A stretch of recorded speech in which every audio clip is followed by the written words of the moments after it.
Nithum lai Belgium khawpui Brazil le antur pen lama kan cham hnuwa ka thian pa Joel Lopez nen Netherland khawpui Amsterdam kan han tlo vea antur pen atang hian in hlavak lova relin kan kala dar kar thum vel kan thangta in ka ria tin chuan man po ato lutuk thran love euro somli kan choya kan thlenna tur hi hotel ania internet lama tanga kan book lo kan ya rail station nai si man tlom box si kan dua wangin abiru dewa mun pon wam thran lo tin room po zim ma semi patan chuan zan ni khathan ria lok mai nan chuan in atok ve viau thove lungoi tak chuan kan puan thua kan ngat lut ve ta tho ani kha Amsterdam khawpui hirin ai takin alo moya rail konzol zau lai bui maya chuanin kanal lian angreng takhi alo oma tuipo aluang thaviawa chuta chuanin longpo alo sup maya kan thlena tur kan han en fel le te theya chuanin longa po chuanin chuan ve ngei kan dua chu ti pasak ber tura kan tu thu sam po ani achan chu he kanal hian in Amsterdam khawpui a ru chuak ani do bera chu wang chuanin keini a hun ma hrelo tan phei chuanin sightseeing ni na thatakari dona olsam kho don khopin kan hria ni tin longa zirin chuan man hi alo sang ve thlia chuan kan chuan tumna hi mi pui nol pui chuan na ania wangin atlom dawa euro som ni ani a then te chuanin longte chi te an manga chung te chuan hayar thopa chung kwa te le thian ho de po in kalmei thrin Amsterdam khawpuya kanome ka una hian an canal la boat ride kan nei mek ani mi kan tam lova en te hi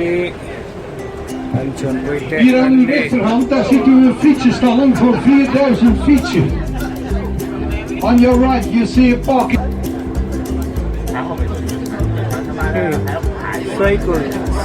Cycle sangli park na hun ani ya emi khawpuya hianin motor ain cycle an mangna sa zo usable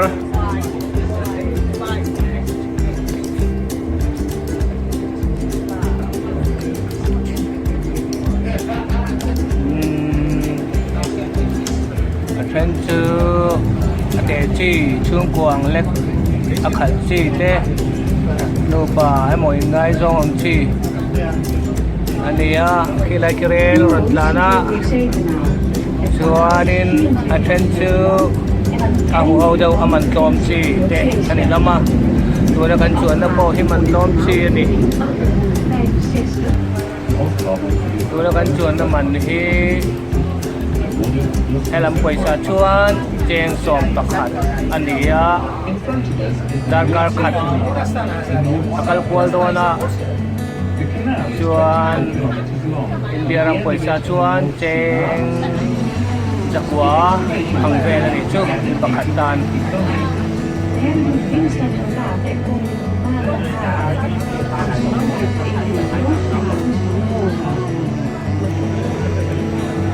pipu om sang to ka kena wai la mai zo mangat la om dan tur chu ki so wali he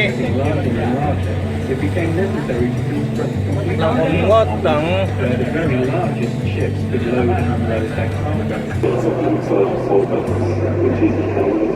explanation picture sira hi lui ani lo wa kenal asiam chap ani lo ma ju tura ngai kenal an ti dana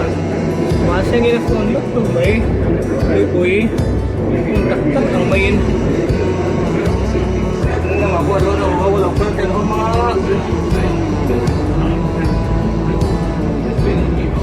nu dara tu na gen chuang me ani Amsterdam met totale bevolking van 750.000 inwoners wordt door het ei in tweeën gedeeld. Het laatste gedeelte van de stad ligt ten zuiden van het ei.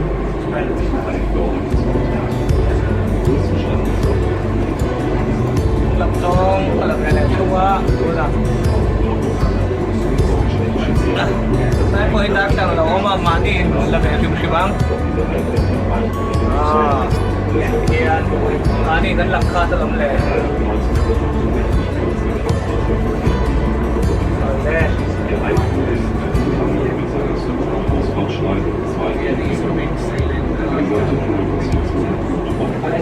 helicopter ang nagdepo ko ma so helicopter ang longko ang chia long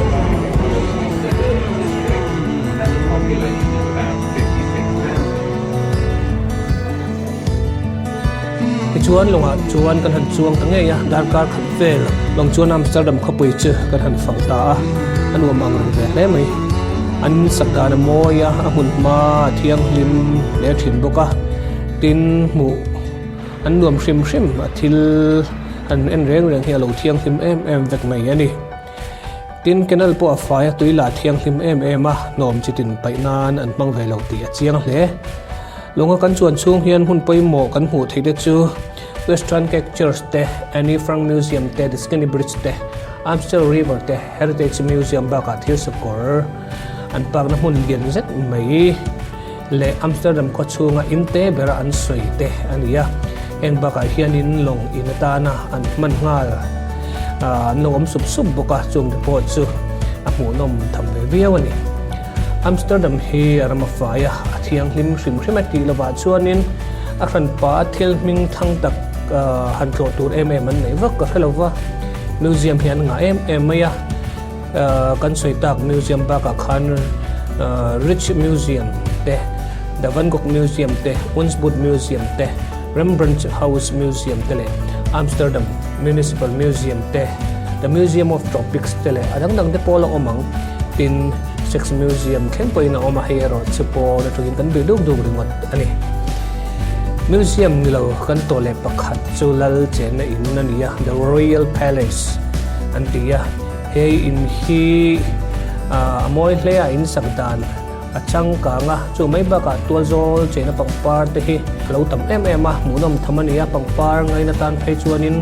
hun rei tak manatlak ani nge yang Europe rama khawpui dam tang bokin tualzol an khawpui chunga an lo neya hi Dam Square ti ania an tualzol bula hianin ta chalal chung kwa chena thin in pakhat Conin Collins Palace anti chu alo uma tin Newkirk New Church tinania anti chu alo omboka chu baka chuanin indo pui patina laya Dutch sipai thite hiatengna National Memorial Statue alo omle sel boka tin Madame Tussauds Wax Museum te po ta tho hianin mutur omboka mun hi chutlama khanin kan tloatin zandar ko vela kan hankal le chu ta po chuanin kim the nia ala endo mian lo thupa anuwa po ni an la thup tura kan ngai mian la tam tin Amsterdam kan tlo ta rau zep ngai lo soi mai thiang lo soi nuam chu ni si lo chu Amsterdam hi Thailand khawpui then khat ang dewa mai chia inzuar tamna mun na nia hi alana chan pakhat po ania